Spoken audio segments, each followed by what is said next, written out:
The moment when an actual live human walked out in front of the movie screen to pose Adam Driver's Caesar Catalina a question, which Caesar, in the film, proceeded to answer, might, in retrospect, be one of the less bizarre moments in Francis Ford Coppola's Megalopolis.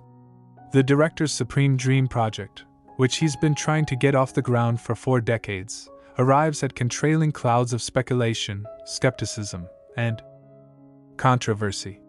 It bears the marks of all the years Coppola has spent trying to make it, with elements that feel like they've been patched in from different periods in his filmography. A bit of The Godfather here, a bit of Tucker, The Man and His Dream there. But the movie also feels older than that. Watching it, you sense the imagination of someone who came of age in the 1950s, with its visions of scientific progress, innovative design, and space-age wonder. How odd and curiously apropos that when we do see glimpses of Coppola's City of the Future in this 2024 film, it doesn't seem too far from something we might have seen on the Jetsons. Megalopolis comes to us as the, perhaps final, testament of an artist now in his 80s. But sometimes it feels like the fevered thoughts of a precocious child, driven and dazzled and maybe a little lost in all the possibilities of the world before him. There is nothing in Megalopolis that feels like something out of a normal movie. It has its own logic and cadence and vernacular. The characters speak in archaic phrases and words, mixing shards of Shakespeare, Ovid, and at one point straight-up Latin. Some characters speak in rhyme, others just in high-minded prose that feels like maybe it should be in verse. At one point, Adam Driver does the entire to be or not to be soliloquy from Hamlet. Why? I'm not exactly sure. But it sure sounds good. The plot, for all its love of science and reason, is a miasma of magic, melodrama, corny emotionality, and gangster movie politics. It lands us right in the middle of a debate between visionary architect Caesar and this alternate universe New York's Mayor Cicero, Giancarlo Esposito, over how to use their limited resources when they're already racked by debt. Caesar, inventor of a living building substance called Megalon, dreams of a self-sustaining city of the future that will organically grow with its inhabitants. Cicero, already plagued by scandal and booed wherever he goes, wants to help angry and anxious citizens now. Don't let the now destroy the forever, Caesar insists to the mayor. Coppola, who once planned on adapting Ayn Rand's The Fountainhead, clearly sides with the dreamer, but Caesar is an imperfect vessel. He possesses tremendous powers.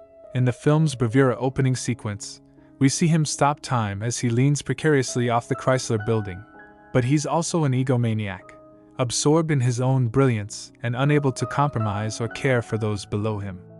It's an ideal role for Driver, who combines haughtiness and neurosis better than any other actor of his generation. Caesar's life begins to change with the arrival of Cicero's partygirl daughter, Julia, Natalie Emanuel, the only other person who sees his ability to pause time, and who seems to have the same power herself. She is drawn to his brilliance, but of course, a romance also blossoms between them. There is little chemistry between the actors, but their love feels more like a metaphoric one than an actual one. There are echoes here of the central conflict in Fritz Lang's Metropolis, the granddaddy of all City of the Future movies, with its own clash between an aloof, opportunistic leader and a brilliant, possibly mad scientist, ultimately brought together by love. There, as in Megalopolis, the citizens were at the mercy of the elite's hedonism and warfare.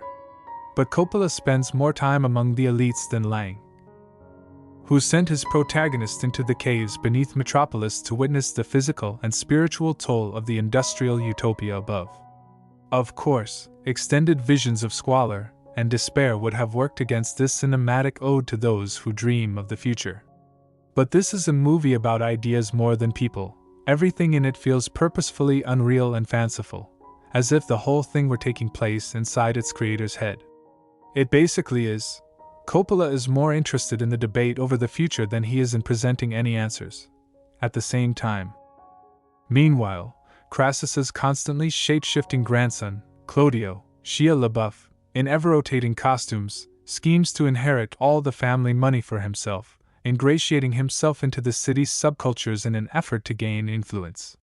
Much of this scheming happens during sequences of unchecked bacchanalia, with scantily clad partygoers clearly meant to evoke Roman-style decadence and decline.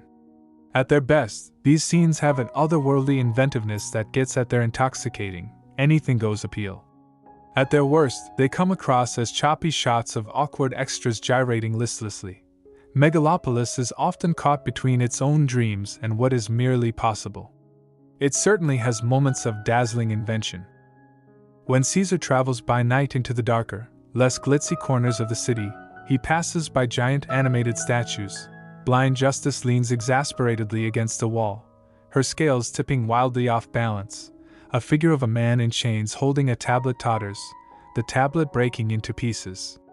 A man gently braids the hair of a woman surrounded by angelic nurses, and we then see that she was never there, that he's alone in a dingy room lost in his memories.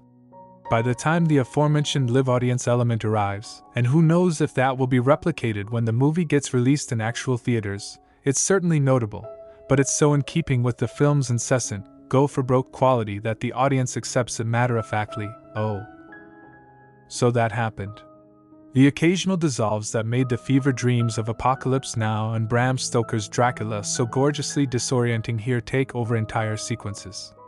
In those pictures, these were stylistic flourishes. Here, it's all flourish, all the time. But then there come scenes that feel rushed, undernourished, and underpopulated. What made Coppola's earlier epics of family power and backstabbing so compelling was his ability to compose his narratives in depth. We always felt that their more ambitious production. At times, we can tell. Crowd scenes can be sparse. Seemingly major characters drop out of the story. For all the visual grandiosity, the digital cinematography is sometimes flat and overly bright, which in turn reduces depth and detail and makes things feel one-dimensional. We know Coppola has an eye, and he and cinematographer Mihai Malamer have done fine work together in the past.